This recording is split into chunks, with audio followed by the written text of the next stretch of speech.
Друзья, мы ценим каждого зрителя и подписчика, в том числе тех, кто смотрит нас из других стран. Каждый ваш лайк и комментарий продвигает наше видео.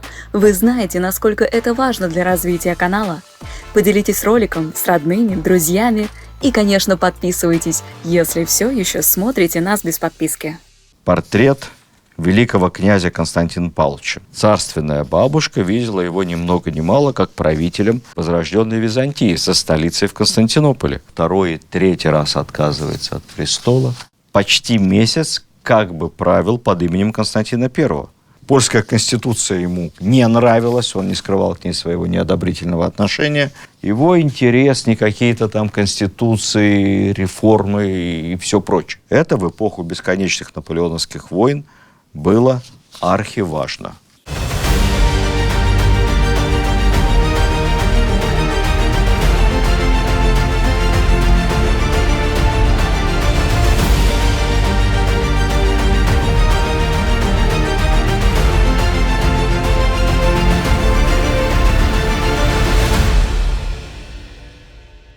Дорогие друзья, добрый вечер. Тема нашего сегодняшнего рассказа – «Неправильные принцессы».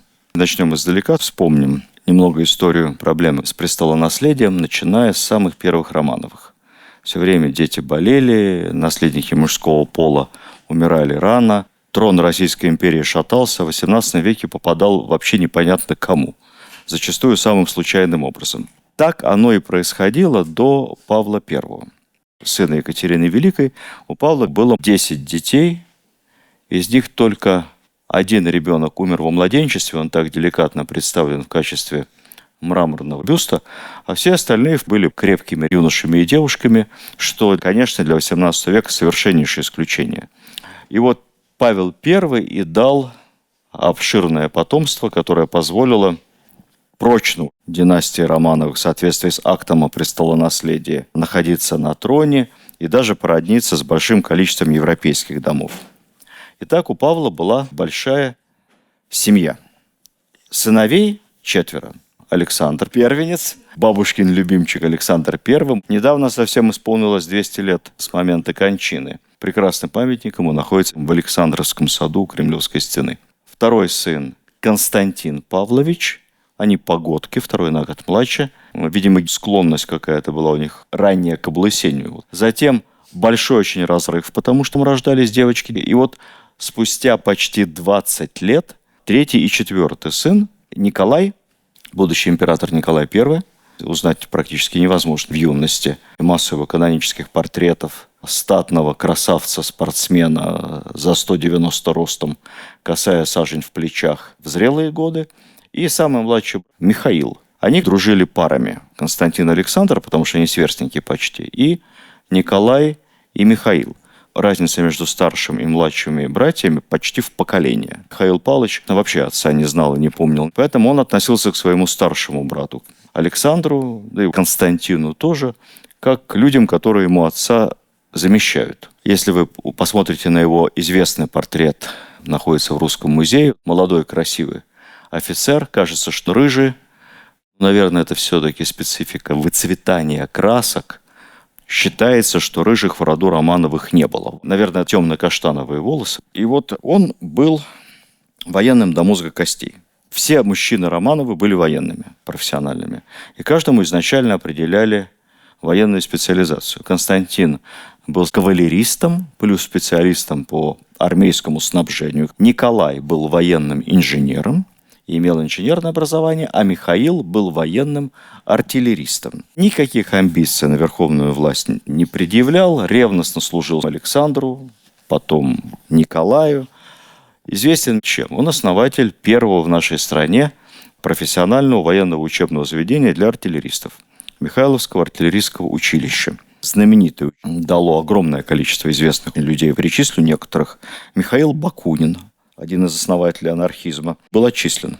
Петр Клод, скульптор лошади на Аничковом мосту. Иван Николаевич Дурново, министр внутренних дел, председатель кабинета министров белогвардейские генералы, Корнилов, Каледин, летчик Нестеров, тоже по профессии артиллерист. Ну или, например, мало кто слышал, Иван Васильевич Турчининов, Если бы я обратился к американской аудитории, они бы точно сказали, что мы его прекрасно знаем, мы изучали его в школе, потому что это Джон Безил Турчин, знаменитый генерал армии северян. В российской армии он был полковником-артиллеристом, а потом воевал за Авраама Линкольна, добровольцем. Артиллерийское училище, основанное Михаилом, стало прославленным учебным заведением. В советские годы много раз переименовывалось, переезжалось с места на место, в Коломну. Потом во время очередного сокращения при Сердюкове его расформировали. Но осталась выросшая из этого училища Михайловская артиллерийская академия. То есть следующий уровень образования. Существует аж в двух лицах. В советские времена разделилась пополам. Часть в Петербурге так и называется Михайловская военно-артиллерийская академия, а часть в Москве – Академия ракетных войск стратегического назначения имени Петра Великого. Раньше была имени Дзержинского. Обращаю ваше внимание на эту подлинную вещь, большая редкость. Мундир выпускника артиллерийского училища. Молодой офицер-артиллерист, который шел служить в гренадерские артиллерийские подразделения, носил такой мундир на пуговицах. 2 ствола перекрещенных и граната. Обратите внимание на цвет. Очень похоже, как современная парадная форма. Прошло 150 лет. Кстати, интересно, как попадали в гренадерские артиллерийские части. Сдавали экзамены, аттестат, средний балл. Если ты отличник, в гвардию. Если хорошист, 4+, в гренадерские артиллерийские части. А если с тройками, тогда в какое-нибудь захолустье, в армейские артиллерийские части. Поэтому учиться надо было хорошо. Можно было, правда, и отличнику отказаться от распределения в гвардию. Почему? Служить в гвардии – это очень накладное удовольствие. Никогда твоего жалования не хватит на минимальные траты, которые ты обязан нести как гвардейский офицер. В театр – партер. Сколько сейчас партер стоит на Щелкунчика, да? А если не в партер, то ты не гвардеец. Извозчик – сдачу просить нельзя. Ресторан – есть 5 ресторанов в Петербурге, куда не стыдно зайти гвардейскому офицеру. Чай должен просто округляться до следующей цифры с нулем. И брать сдачу просто зазорно. Ну и форма дорогая, лошади, выезд и так далее. Служить гвардейским офицерам надо иметь имение и богатых родителей. А если ты живешь на жалование, то лучше куда-нибудь в гренадерские части дослужиться, начиная, наверное, с полковника. Вполне можно жить на жалование в гвардии. Кстати, замечательная выставка про великих князей Романовых. Кто не был, сходите. Там очень много подлинных вещей. Вы можете увидеть, например, шпагу великого князя Михаила. Это его личная шпага, оружие за храбрость, которое приравнивалось по положению к имперскому ордену. Ну, это, конечно, пониже, чем Георгий IV степени, но повыше, чем какая-нибудь клюква в Эфес. Михаил получил эту награду за участие в подавлении польского военного мятежа 1830 года. Кстати, не жадный был, он эту шпагу получил, потом передарил ее от своего имени уже одному из своих генералов, которые, как ему казалось, достойны носить такую шпагу. Или вот, например, портрет подлинный. Великий князь Михаил с офицерами лейб-гвардии конного полка. Вот Михаил. Чем он отличается от этого полковника лейб-гвардии конного полка? Элитного. Потому что Михаил артиллерист, и у него перья на шляпе черного цвета. Пехота, инженеры, артиллеристы, перья черного цвета. А кавалерия, при параде, естественно, перья белого цвета. Кавалеристы гордились. Обратите внимание, что у Михаила эполеты генеральские, шнур толстый и длинный золотой, а это эполеты полковничьи, покороче и потоньше. У Лермонтова, как мы помним, никакого шнура не было. У него было что-то типа этого. Уже поручик, старший лейтенант. Михаил занимался артиллерийским делом, ревностно служил.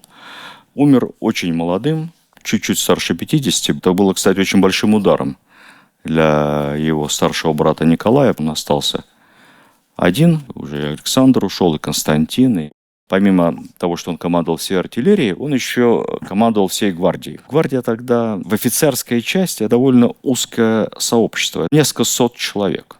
А при профессиональной памяти Романовых на лица фамилии, они все друг друга очень хорошо знали. Есть огромное количество анекдотов про Михаила, именно как гвардейского командира и отношения его с петербургскими гвардейскими офицерами, в том числе с Лермонтовым, которого он прекрасно знал, несмотря на невысокие Лермонтовы чины, но человек он был известный, поэт, хулиганского поведения.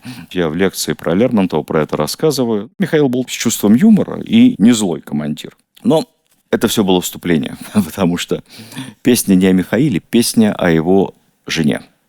Героине нашего сегодняшнего рассказа, великой княгине Елене Павловне.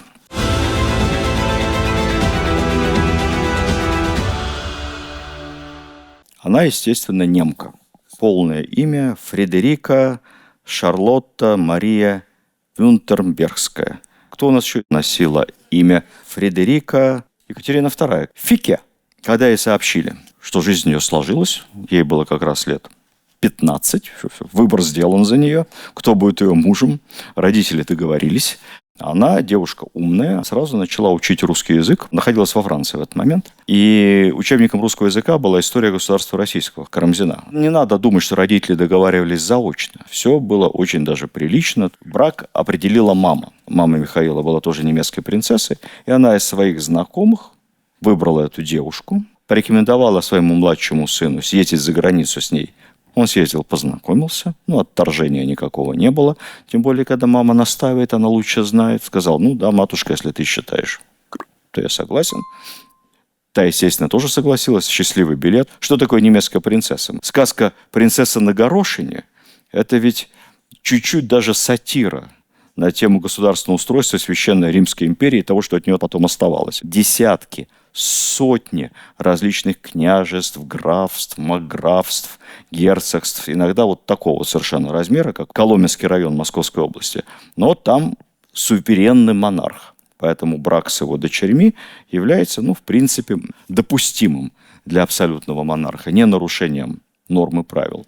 Огромный выбор невест, которые ни на что не претендуют, потому что они абсолютно нищие по монархическим масштабам. В девушек много, детей тогда рождалось много, есть из чего выбрать.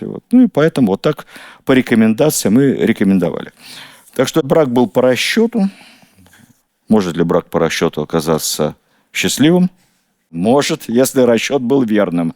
Но здесь, к сожалению, расчет оказался неверным. Где, кстати, сейчас из больших государств примерно так заключаются браки, как в Российской империи того времени. Я в Индии как-то беседовал с представителем туристического агентства, который нас принимал. Интеллигентный человек, свободно на английском говорит, по индийским меркам, middle class.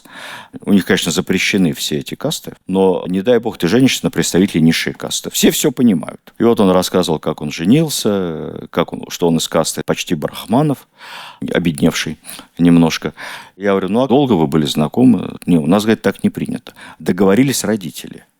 Я говорю, и что, прямо заочно? Говорит, нет, конечно, не заочно. Мы же цивилизованная страна.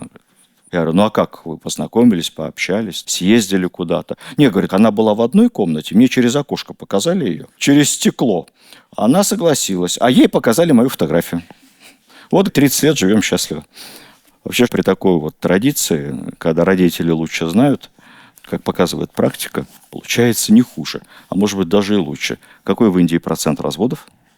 В Европе, для понимания, 75%. В России, к сожалению, существенно выше 50%. А в Индии 1%. Это было 10 лет назад, может быть, сейчас больше. Традиционное общество. Молодые, они же ветер в голове, играют гормоны. Хочешь узнать, кем вырастет невеста, посмотри на тещу.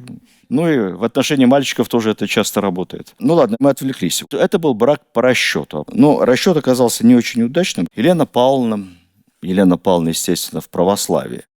Почему Елена, честно говоря, не знаю, а Павловна, потому что отца звали Полей. Мы решили комфортно. Елена Павловна. Она приехала в Россию, в Петербург, всех очаровала, уже выучила русский язык, как, кстати, и другая Фике Екатерина. Беседовала с Карамзиным об истории, с генералом о войне 812 года. Читала массу книжек, могла поддержать ученый разговор. К ней будут приходить преподаватели по математике, истории, литературе, статистике, экономике.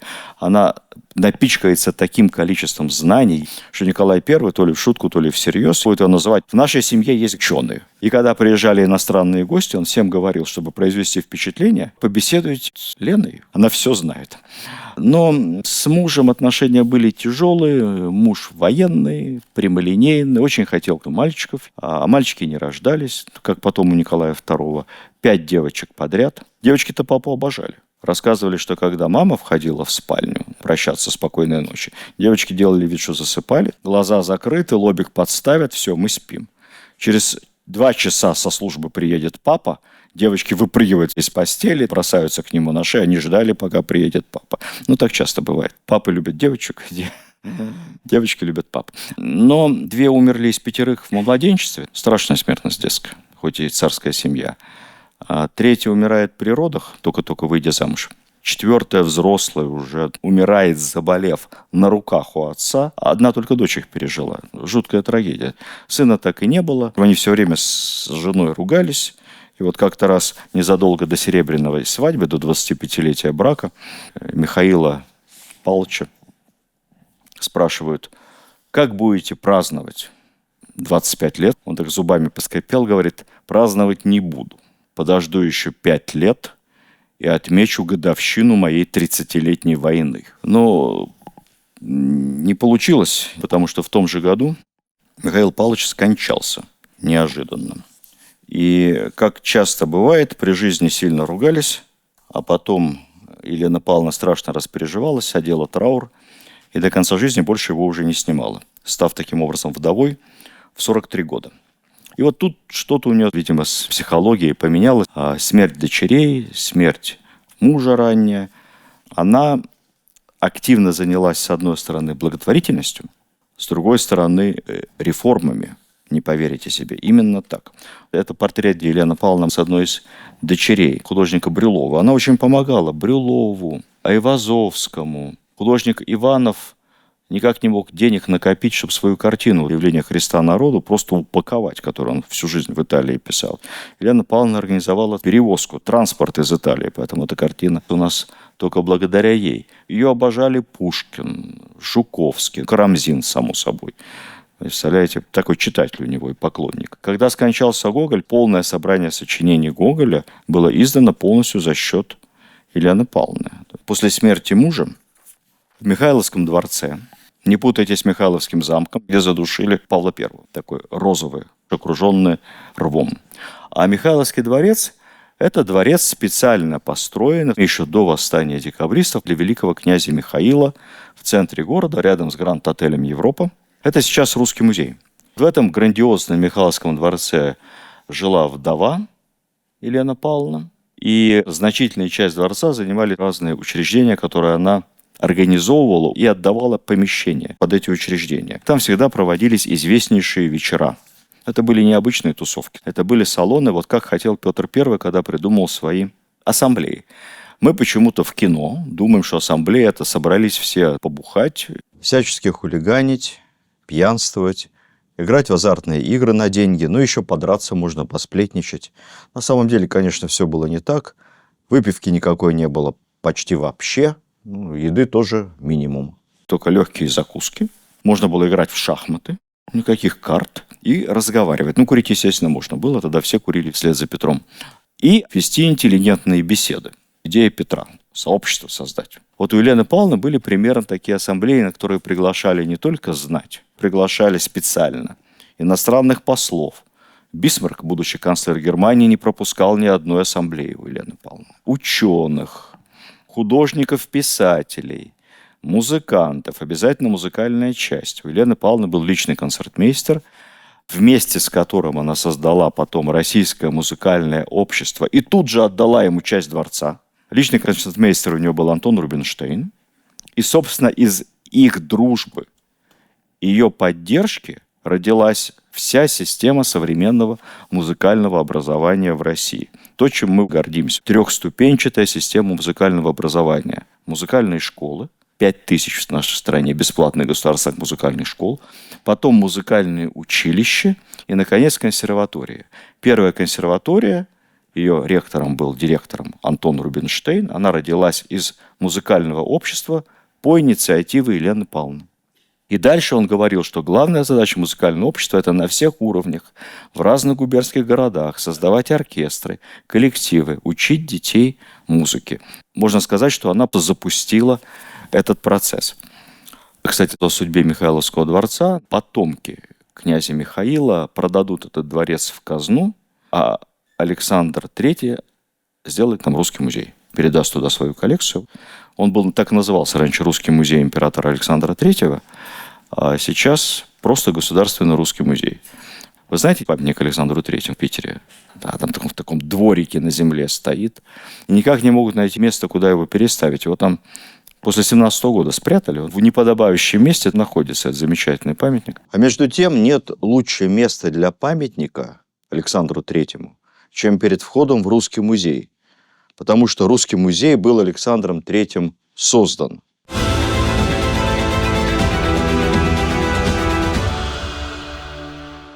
Крестьяне.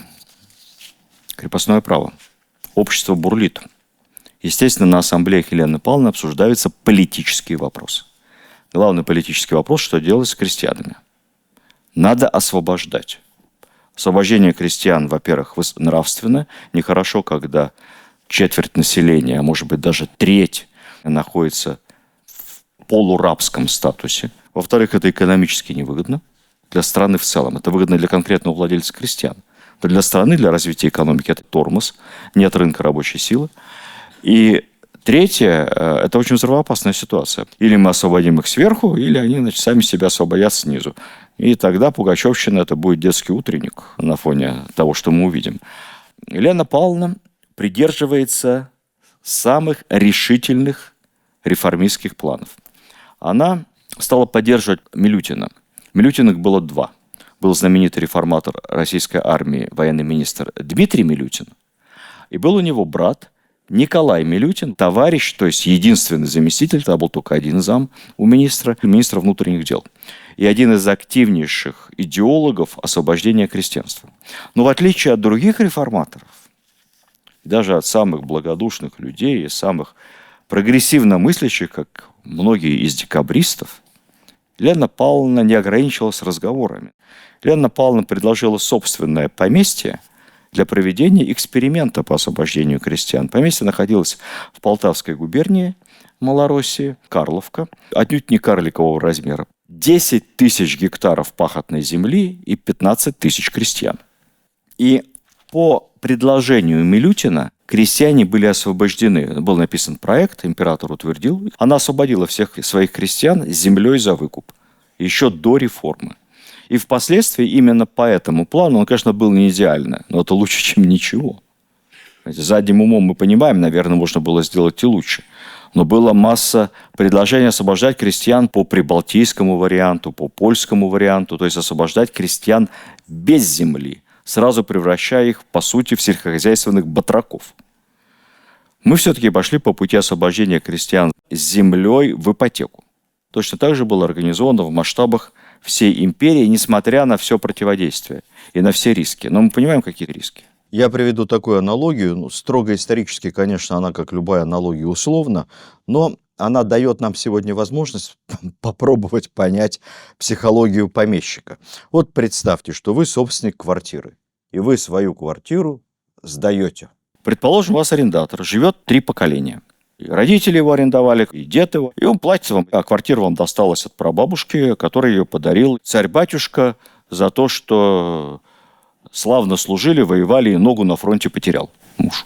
С тех пор вы ее поколениями сдаете и живете на это. У вас хорошие отношения с арендаторами. Есть нюанс.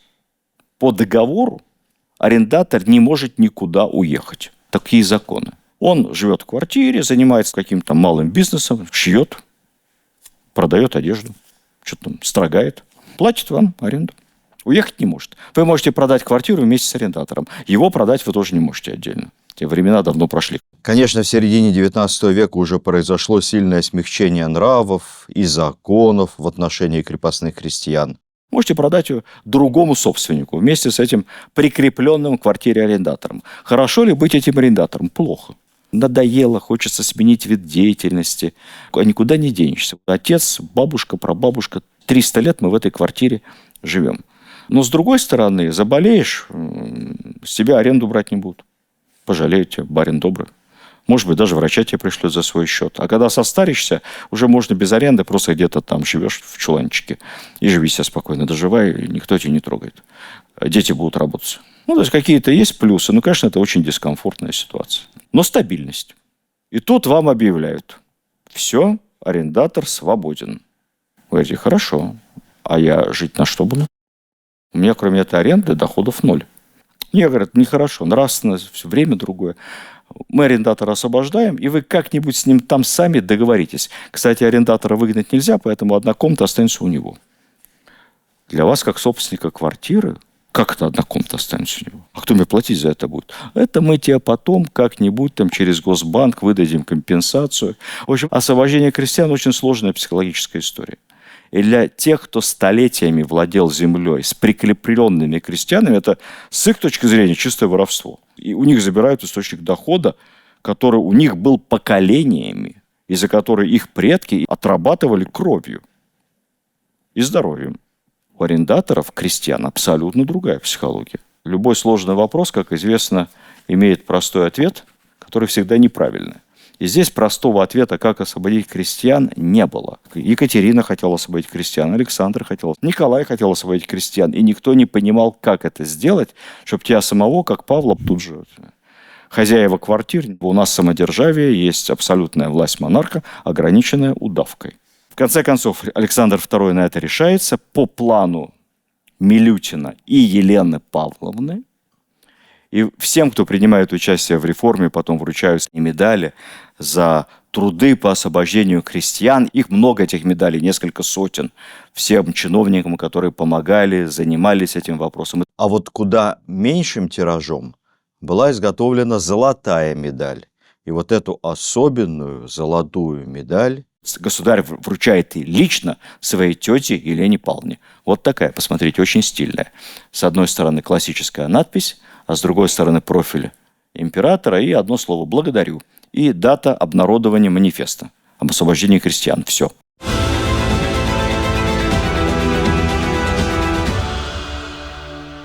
Помимо реформаторских дел, у нее огромное количество благотворительных учреждений. Она после смерти своей свекрови Марии Федоровны унаследовала все ведомство учреждений императрицы Марии. Это государственное ведомство, которое курирует все благотворительные учреждения, больницы, мариинские, гимназии. Всем она этим занималась. Плюс она создала целый ряд собственных инициативных учреждений за свои средства. Самая известная Еленинская больница, которая потом стала называться Институтом усовершенствования врачей. Сейчас это Петербургская медицинская академия постдипломного образования. А суть в чем? Профессор Пирогов, который тоже во всем опирался на Елену Павловну, подсказал ей идею, что врачей мало выучить несколько лет, и потом они будут всю жизнь работать. Врачей надо учить всю жизнь. Они должны постоянно повышать свою квалификацию, потому что изобретения, новые лекарства, новые методы и так далее. И это было первое в России, одно из самых первых в мире учреждений второго высшего образования, причем постоянного для врачей, куда можно было прийти и второй раз поучиться, и третий. Сегодня это часть Мечниковского института, Северо-Западный университет имени Мечникова. Это институт повышения квалификации врачей, созданный на личные средства Елены Павловны, вплоть до того, что она землю покупала и оплачивала стройку. Плюс в Питере до сих пор есть больница городская, называется Максимилиановская больница. Она построена на средства Максимилиана – это муж одной из дочерей Николая I. Но он умер, не дождался окончания стройки. И подхватила, дальше финансировала, занималась всем этим Елена Павловна. До сих пор больница работает. Это была больница бесплатная для бедных. По тем временам редкость. С полным оснащением медицинской помощью. Когда у нее дочь Лиза умерла, она в честь своей дочери построила Елизаветинскую больницу. Там еще было несколько отделений, но дело не в этом. Это была первая больница в России, где специально обучали педиатров. Тогда ведь не было понятия «детский врач». Ну, врач. А это как лечить детей маленьких, как бороться с детской смертностью. Это тоже Елена Павловна. Ну и в Крымскую войну Пирогов приходит к Елене Павловне и предлагает проект создания корпуса фронтовых медсестер. Ну, нам сегодня кажется, что фронтовая медсестра – это нечто обычное. Тогда сама мысль, что женщина на фронте, в районе боевых действий будет помогать раненым, казалось немыслимой. Но она уговорила императора, ведь очень важный человек, который сможет уговорить. Она идею Пирогова восприняла, что надо создать корпус женщин-медсестер на фронте. Была создана крестовоздвиженская, так называемая, община сестер милосердия. Она сама отбирала сестер, только незамужних, без детей, что опасная работа. Сама проводила собеседования, сама организовывала обучение, полностью их финансировала. И, собственно, Пирогов находился в Севастополе не на госслужбе. Он не был военным врачом в штате какого-то полка, бригады, дивизии. Он был частным лицом, и все хирурги, и медсестры, а их было 250 человек, из которых 30 погибло, вынося раненых. Они все работали на средства Елены Павловны. Поэтому, когда Википедия говорит, что первой фронтовой медсестрой была англичанка Флоренс Найтингейл, это, конечно, очередная википедийная чушь. Она даже Пирогова злила в свое время.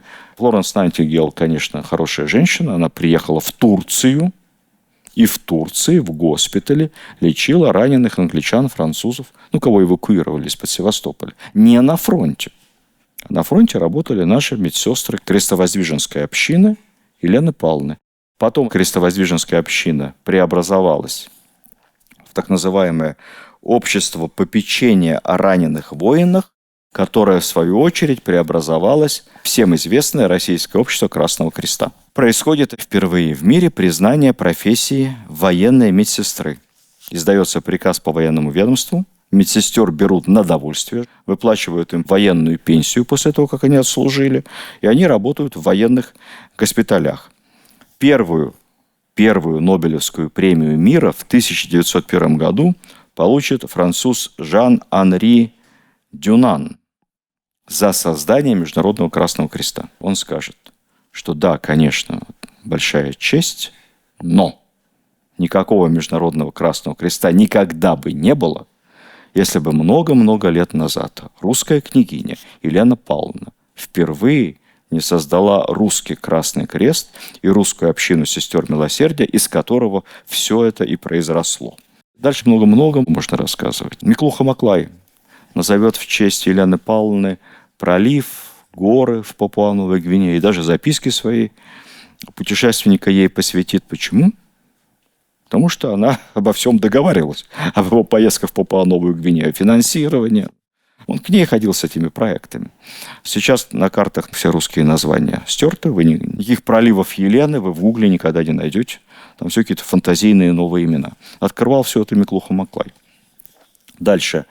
В Ораньенбауме, это сейчас город Ломоносов, до сих пор на гербе там оранжевое, апельсиновое дерево. Ораньенбаум был собственностью великих князей. Это музей сейчас, часть Петергофа, Государственного музея-заповедника.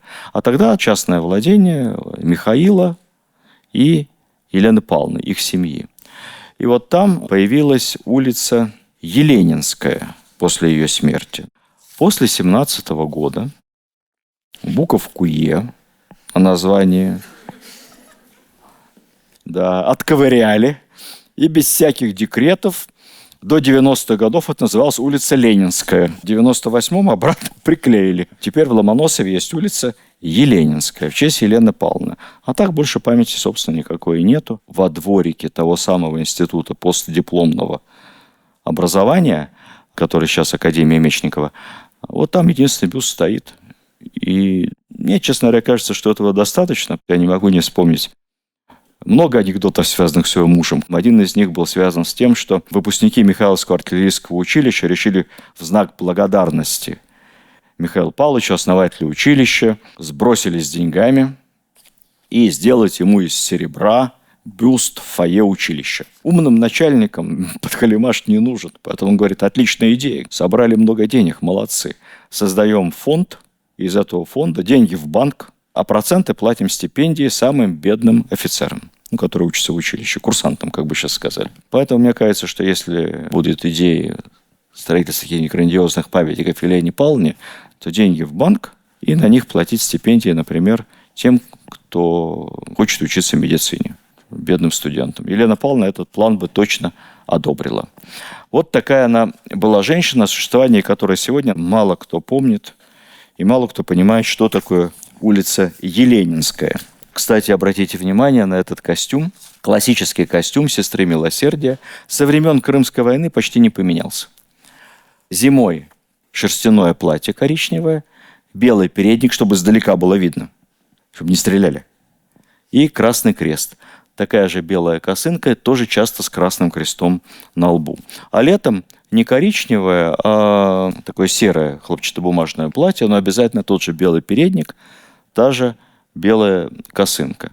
И, кстати, в годы Первой мировой войны все дочери Николая II, работая сестрами милосердия в госпиталях, ходили именно в таких одеяниях фронтовых медицинских сестер, или сестер милосердия. Ничего в этом плане не менялось.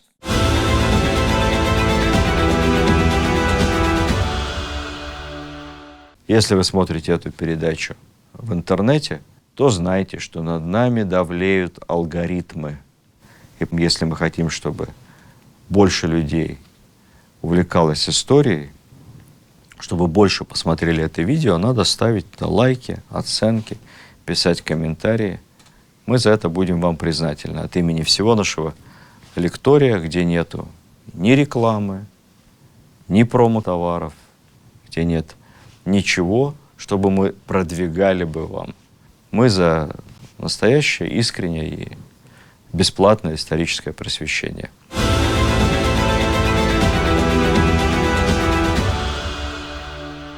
Вторая героиня нашего сегодняшнего рассказа, еще одна правильная принцесса, и тоже немка, Елизавета Федоровна.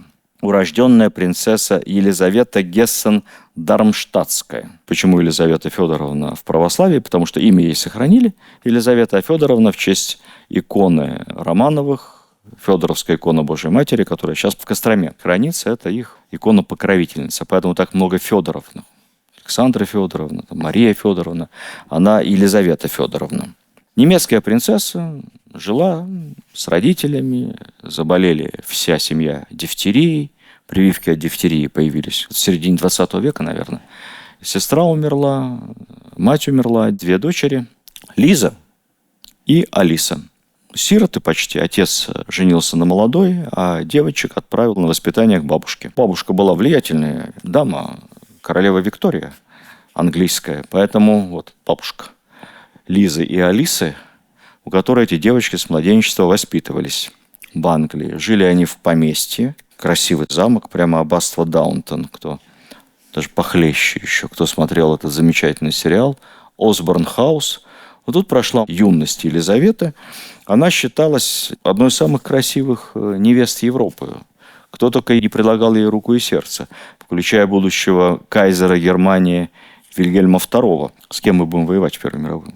Всем отказывала, либо она, либо бабушка тоже принимала все решения.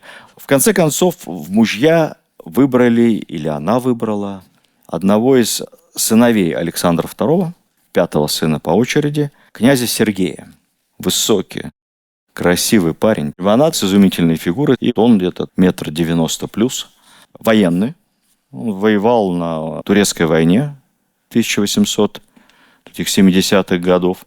Награжден Георгием IV степени. Наверное, в этом есть какая-то политика, но совсем ни за что Георгиев не давали. Потом служил в Преображенском полку, прошел по всем ступенькам, командир роты, батальона, и уже в зрелом возрасте был командиром Преображенского полка. В конце концов женился, она оставалась лютеранкой. Менять вероисповедание было не нужно, только если императрица. А так не обязательно. Он был очень религиозным человеком, съездили в Иерусалим, и считается, что так повлияло путешествие в Палестину по святым местам, что она приняла решение перейти в православие. На самом деле в этом можно найти очень практичное объяснение. Дело в том, что к этому моменту было ясно, что великого князя Сергея Александровича назначат генерал-губернатором Москвы. А это уже важная политическая должность. Это когда ты командир полка, какое дело, какое вероисповедание у твоей супруги. А когда ты генерал-губернатор Москвы, то москвичи могут не понять, если жена генерал-губернатора не ходит в церковь причащаться. Что-то не так. Она принимает православие. Муж очень строгий. Французский посол, известный сплетник, палеолог, оставивший обширные воспоминания о своей работе в России, описывал так их отношения. Он, муж, показывал себя самым подозрительным и ревнивым мужем, какого можно себе представить.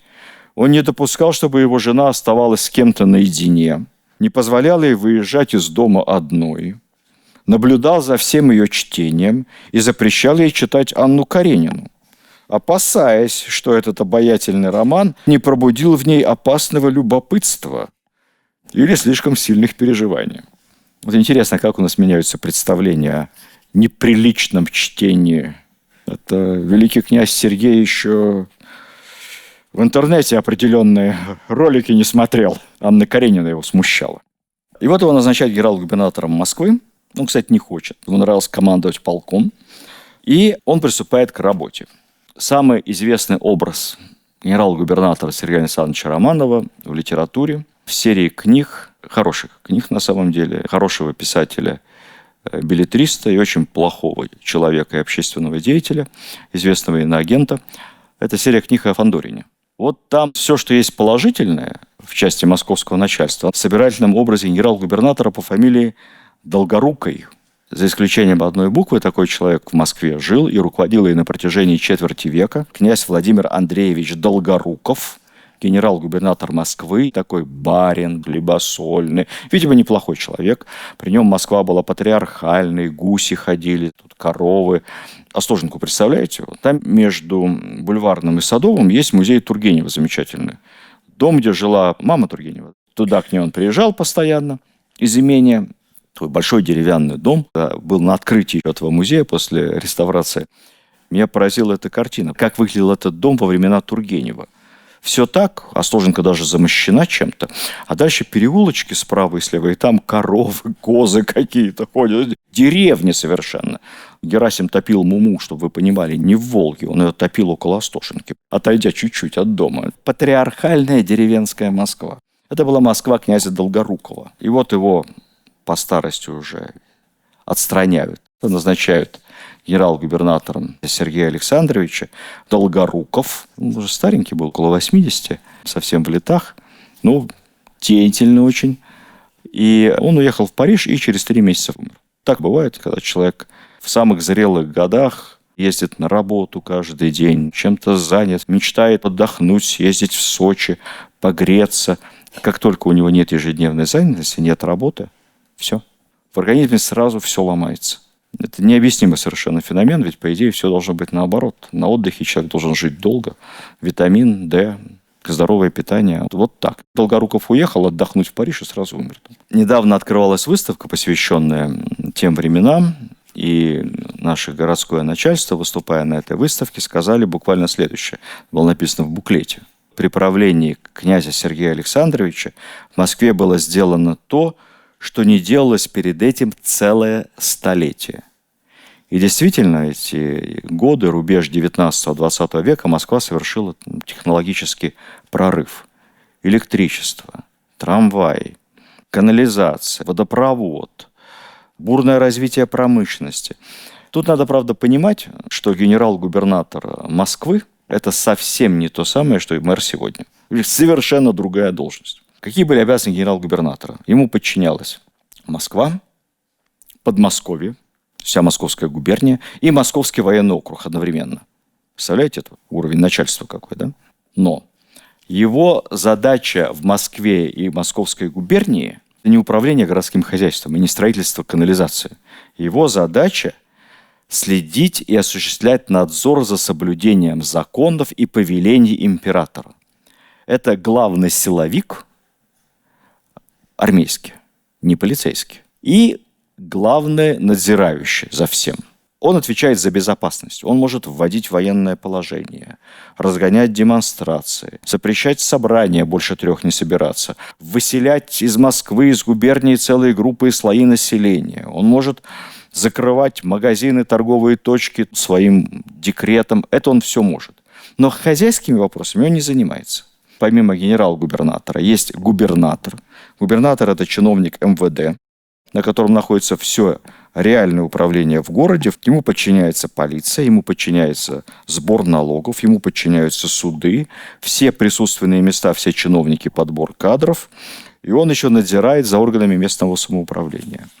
А 3-й человек в Москве – это городской голова. Это руководитель органов местного самоуправления. Он занимается хозяйством, канализацией, дорогами, ЖКХ, как бы сейчас сказали, и всем остальным. То есть полномочия эти размазаны совершенно по-другому. Не надо думать, что мэр Москвы – это вот Сергей Романов.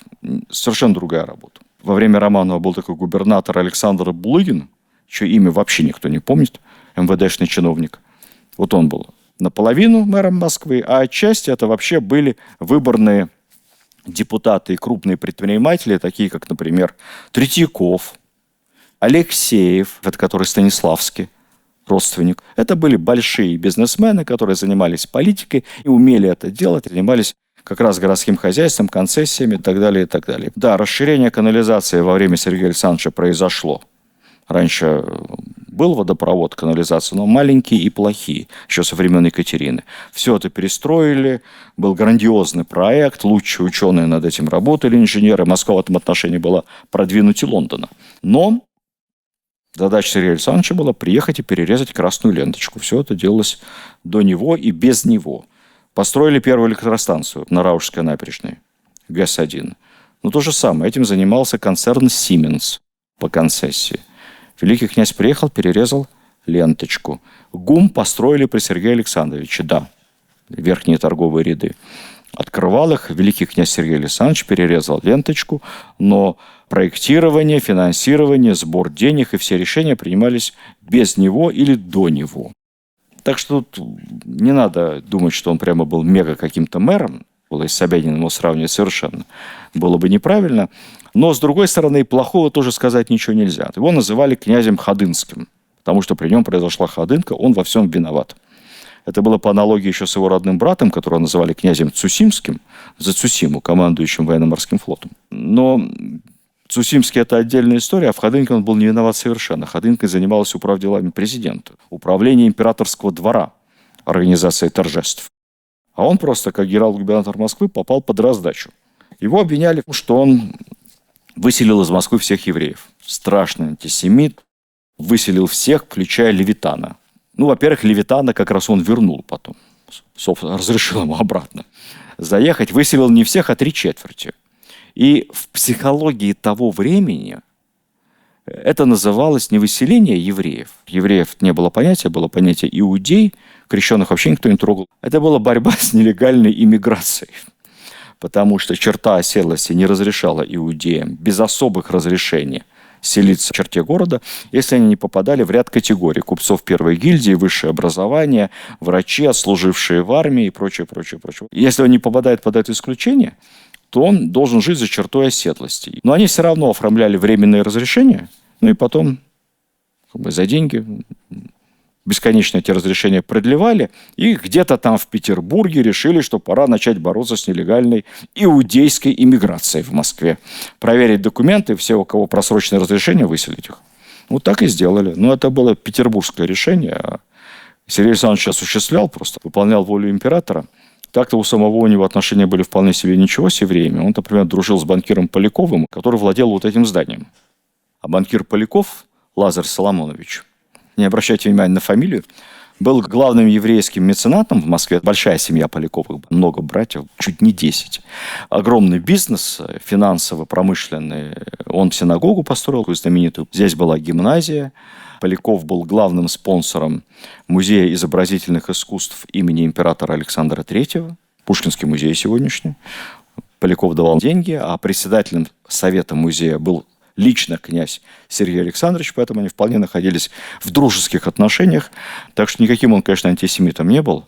Про Полякова есть известная история. Лазарь Соломонович был тайным советником, это генерал, поэтому, когда путались в его имени и отчестве, он все время говорил: по имени отчеству не обязательно, называйте меня просто «Ваше превосходительство».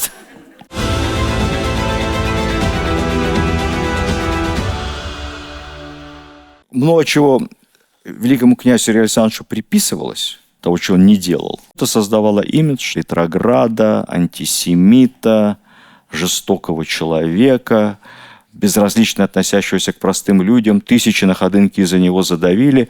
Но так как он еще действительно был большим консерватором, совершенно не поддерживал своего племянника Николая II и его окружение в попытках что-то там реформировать, он был гораздо правее, чем Николай II, то в конце концов, в разгар революции, когда обсуждаются разные планы реформ, он демонстративно подает в отставку, потому что он против всяких реформ, конституций и вообще каких-то выборов.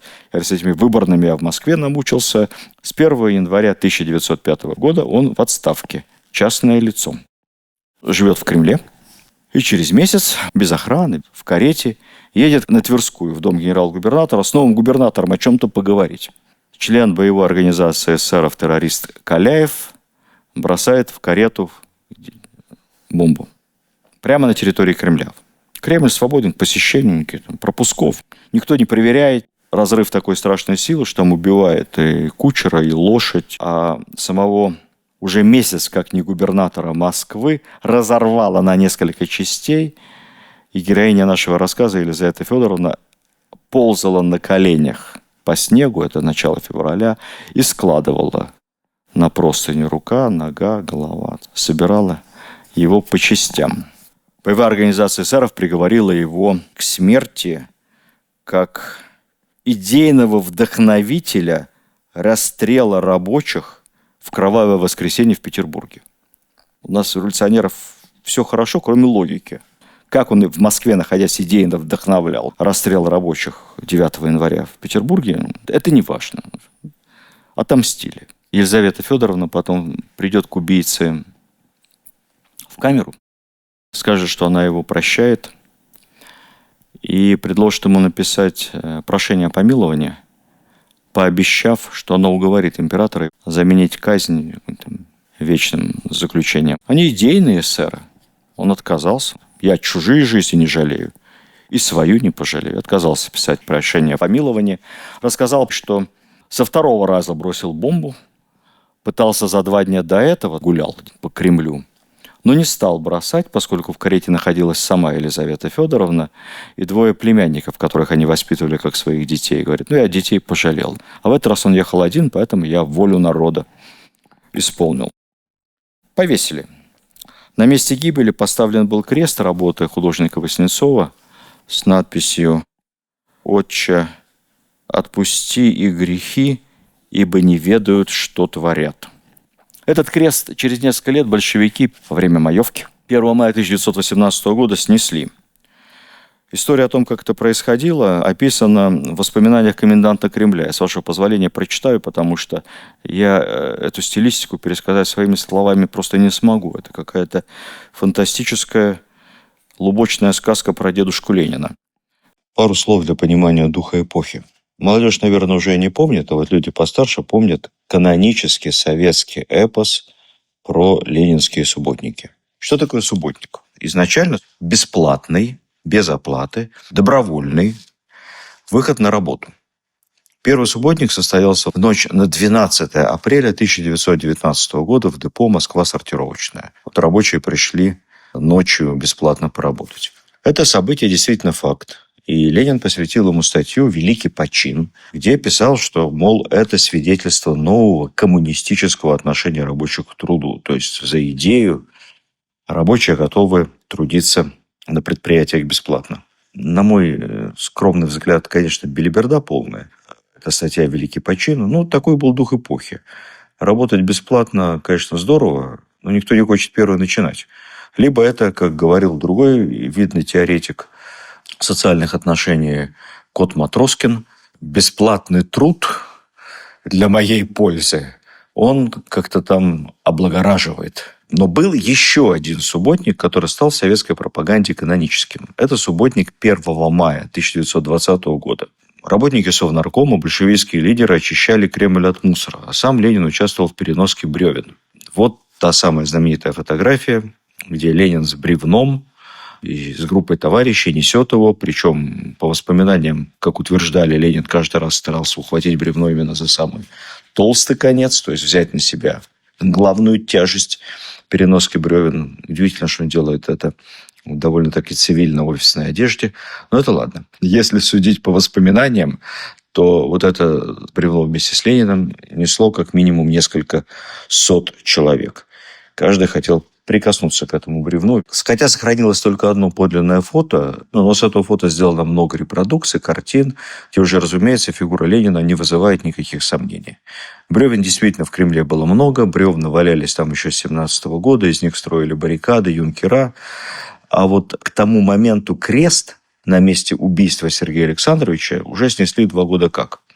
И тоже в результате совместного труда. То есть, в принципе, можно было изобразить Ленина не с бревном, а Ленина с крестом. Но решили не шокировать православную Россию. Все-таки народ у нас верующий. И даже религиозные праздники, кстати сказать, в советском календаре еще некоторое время сохранялись. В общем, про тот самый крест решили не вспоминать. И распиарили Ленина не с крестом, а Ленина с бревном. Ну, а теперь, собственно, обещанная мной лубочная байка по поводу сноса креста. Итак, 1 мая по случаю праздника в Кремле парад. Перед началом парада, когда все собрались, вышел Ленин, кавычки.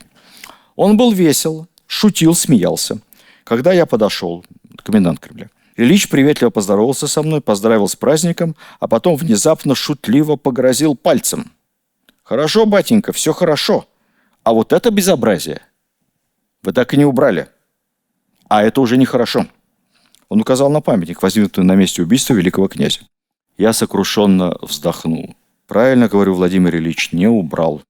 Не успел. Рабочих рук не хватает. Ишь ты, нашел причину. Так говорите, рабочих рук не хватает? Так для этого дела рабочие руки всегда найдутся. Вот хоть сейчас. Как, товарищи? Обратился Владимир Ильич к окружающим. Со всех сторон его поддержали дружные голоса. Видите? А вы говорите, рабочих рук нет. Ну-ка, пока есть время до демонстрации, тащите-ка веревки. Я мигом сбегал в комендатуру и принес веревки. Владимир Ильич ловко сделал петлю и накинул на памятник. Взялись за дело все дружно, и вскоре памятник был опутан веревками со всех сторон. «А ну-ка, дружно, раз, два!» – задорно скомандовал Владимир Ильич. Ленин, Свердлов, Аванесов и Смедович и другие члены ВЦИК и Совнаркома впряглись в веревки, налегли, дернули, и памятник рухнул на булыжник. Помните, как Дзержинского сносили? История повторяется. Через 99 лет, в 1917 году, этот памятник был восстановлен точно по этому эскизу в Кремле. Памятник восстанавливало Российское военно-историческое общество и Елизаветинское общество, я потом о нем расскажу. Даже президент присутствовал в восстановлении, это очень правильно. Детей у них не было, у Елизаветы Федоровны и великого князя, что сделало супругов, конечно, мишенью для слухов, сплетен и злословия. Мало того, что он князь Ходынский, антисемит, ретроград и виновен в расстреле рабочих, но он еще, естественно, и лидер гомосексуального лобби в рамках всей действующей власти. Я внимательно посмотрел, откуда эта история с его лидерством и голубым лобби взята. Правда это, неправда. О Чайковском есть какие-то сплетни, письма. Хотя, на мой взгляд, там велика доля обиды и ревности со стороны женщины, которую он в свое время отверг. Она добавила много чего. Но это не важно. Любим мы Чайковского не за это. То вот в случае с Сергеем Александровичем даже этого нет ничего. Самое доказательство – роман Пикуля и какие-то 2 дневника, опубликованных, один после революции, а второй в Германии перед войной, каким-то эсером или кадетом, борцом с режимом, очередным. И в этих дневниках говорится, что кто-то слышал, кого-то знает, который наверняка подтверждал, что он что-то про это точно знает. И 100% доказательством является отсутствие детей. Ну, это же очевидно. Ну, как такая красивая женщина, и он красивый, молодой, здоровый, а детей нет. Ну, явно голубой. Потом началась другая крайность, когда Елизавету Федоровну запустили процесс ее канонизации, пошел перекос в другую сторону. Нет, они были абсолютно правильно ориентированы, но они были такие религиозные люди, что, поженившись, сразу дали обет девственности и целомудрия. Ну, почитайте письма, воспоминания, там совершенно теплые отношения человеческие. Никакого там целомудрия близко нету. Очень скучают друг по другу. Страшно он переживает, что не могут родиться дети. Все время об этом пишет.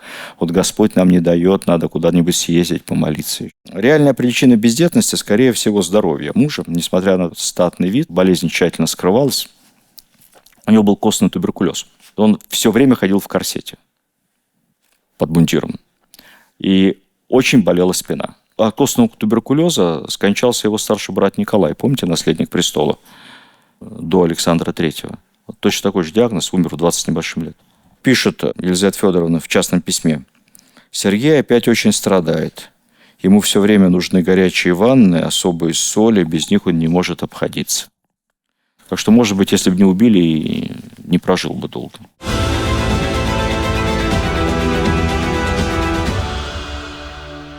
После его смерти она и до этого много занималась благотворительностью, организовал Елизаветинское общество. Тогда же не было системы детских садиков, яслей. Она строила за частные средства приюты для бедных детей, беспризорных. Больше 30 приютов создано было Елизаветинским обществом, детских садов, как бы сейчас сказали, и яслей. Ни копейки бюджетных денег. Все частные сборы, причем самые большие вложения, естественно, от нее самой. Потом собирали деньги по подписке, такие дипломы спонсорам выдавались.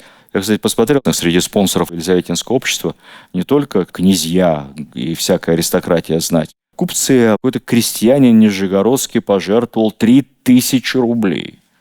50 миллионов, наверное, современных. Он крепкий был фермер, наверное.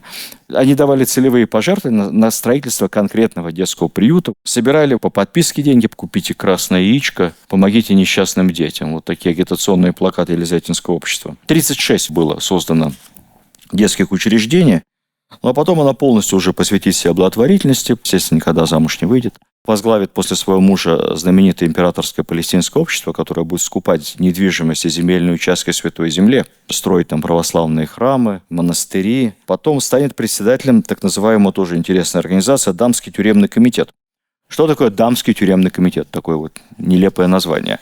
На самом деле интересная организация. Они опекали детей, чьи матери в заключении находятся. Ребенок-сирота, чтобы не оказался на улице. Они организовывали обучение этих детей, содержание. Потом мать выходит из тюрьмы, куда ей пойти? Воровать или на панель, а куда? Кто ее на работу-то возьмет? Из тюрьмы женщину тогда.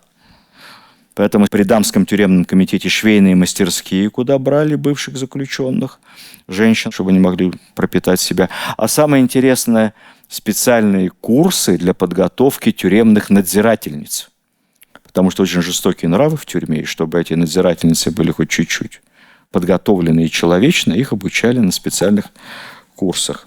Во время русско-японской войны, а потом во время Первой мировой войны, конечно, военные госпитали, специальные комитеты помощи раненым воинам, железные были ящики, специальные щели с замочками.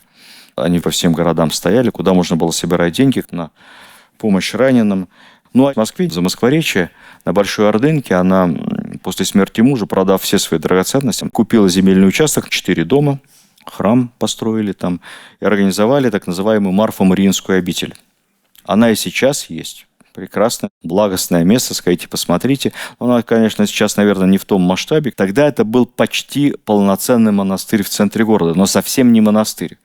У нас пишут почему-то по ошибке, что она стала монахиней. Не была она никакой монахиней. Она стала настоятельницей Марфо-Мариинской обители. Это было некое уникальное благотворительное учреждение, где работали незамужние женщины, принявшие на себя обет целомудрия и нестяжательства, но только на время, пока ты служишь в этой обители. Потом им разрешалось уйти, выйти замуж. Они пострига монашеского не принимали.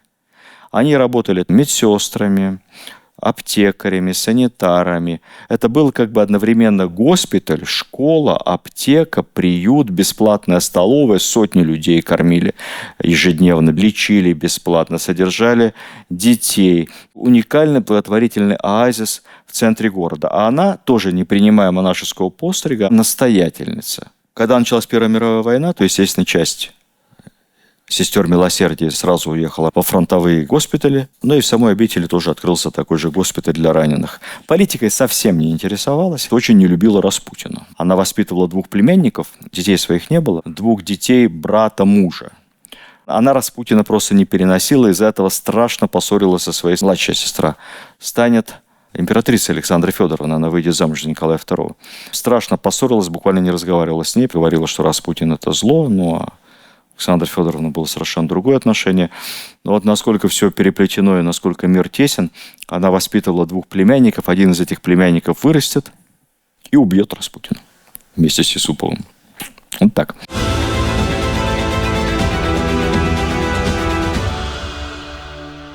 После революции, сразу после февраля 17 года, Временное правительство со всех постов, связанных с благотворительностью, и ее, и других членов Дома Романовых отстранило и везде назначило своих комиссаров.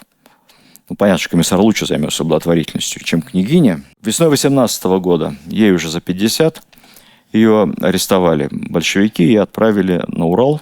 В конечном счете она оказалась в маленьком городке Алапаевске, это сейчас Свердловская область. А ее там поселили в школе вместе с еще одной инокиней с ее обители, а также с несколькими Романовыми. Князь Сергей Михайлович, как-то о нем рассказывал, у которого был роман с Ксишинской, он потом усыновит ее сына. 3 родных брата, дети Константина Константиновича Романова, поэта КР, все 3 офицеры. Один из них весь в орденах, раненый. И еще один князь крови Владимир Палей, молодой тоже офицер. Вот они все будут под охраной, их лишат всего имущества, только то, что они на них одеты, минимум еды, никакого общения. Жесткий был режим заключения. Ну и в конце концов, в июле 18 года, почти синхронно с убийством Николая II и его семьи, Николая II и семью убили в ночь на 17 июля в Екатеринбурге, а этих в ночь на 18 июля повезут куда-то на подводах. Сергей Михайлович, судя по всему, оказал сопротивление, его застрелили. Остальных привезут за город, к заброшенной шахте железного рудника. Дальше их, видимо, били по голове чем-то тяжелым. Потом тела сбросили в шахту. Шахту забросали гранатами, завалили бревнами, досками и засыпали землей. Убийцы вернулись в город. И дальше в театр инсценировали побег. Они открыли пальбу на территории этой школы. Побросали гранаты, как взрывы. Поймали какого-то бродягу-бедолагу, рядом проходил. Застрелили его. Затащили во двор. И объявили, что на школу напала белогвардейская банда и всех украла. Одного белогвардейца застрелили, вот валяется.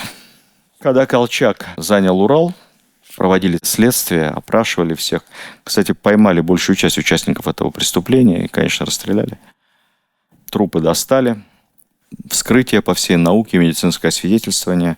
Сохранились документы в архивах. Там есть такая легенда, которая, конечно, звучит очень страшно, как их сбрасывали живыми в шахту, и они там много дней мучились, и крестьяне слышали крики, но почему-то не помогали. Елизавета Федоровна перевязывала голову великим князьям.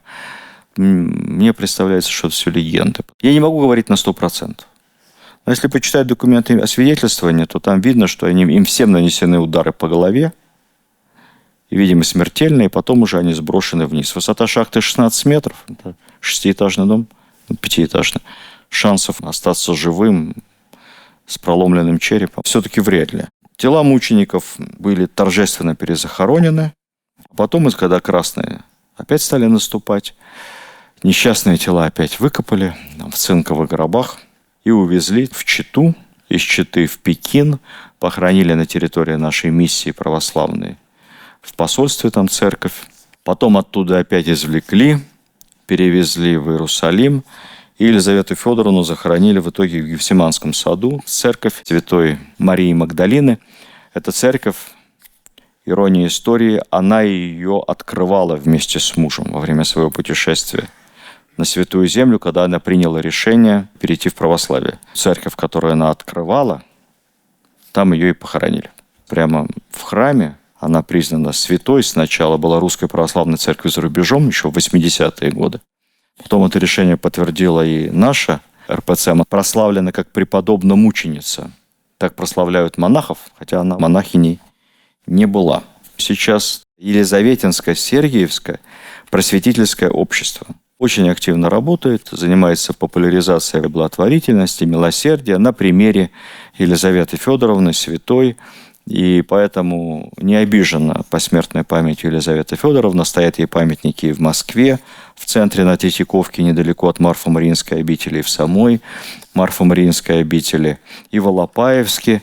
Она стала настолько популярна благодаря просветительской деятельности, что во многих храмах Стоят ее иконы или фрески на стенах. Я недавно был в Троицком храме в Новой Москве. Я имел отношение к его строительству. Строили его совсем недавно, лет 15 назад.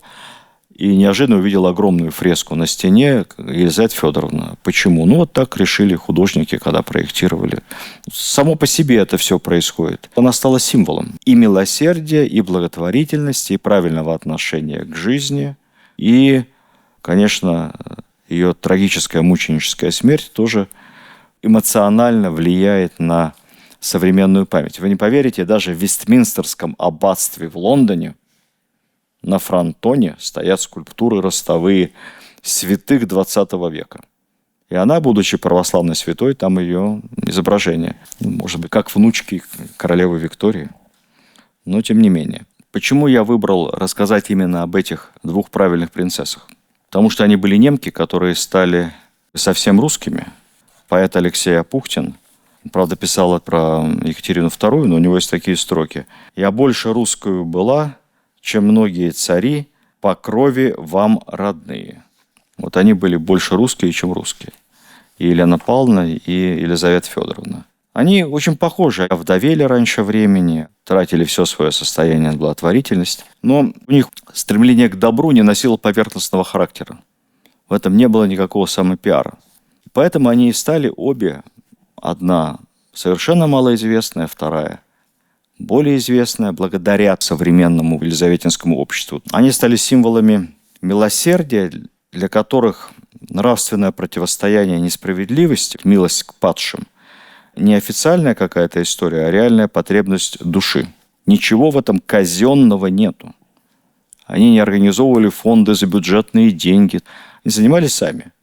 И в конце концов, силой своего авторитета, может быть, и женского обаяния, они показывали пример. Первая была красивой молодой женщиной, вторая была первой красавицей Европы. Они, так изменив свою жизнь, показывали обаяние, как, собственно, надо правильно строить жизнь. Что настоящая сила отнюдь не во власти, и тем более не в богатстве. Мне вообще кажется, что когда женщина коня на скаку остановит и в горящую избу войдет, это как-то неправильно. Это, наверное, потому что мужчины рядом нет нормального. Сила женщины в другом, в любви, в сострадании, в стремлении делать как можно больше добрых дел, а не в том, чтобы стремиться к титулам, знатности и каким-то новым и новым миллионам, дворцам и всему остальному. Вот этот пример из княгинь в монахине, а на самом деле в вечную благодарную память потомков, нам и дали и Елена Павловна, и Елизавета Федоровна. Две правильных немецких, очень русских принцессы. Спасибо вам за внимание и любовь к русской истории.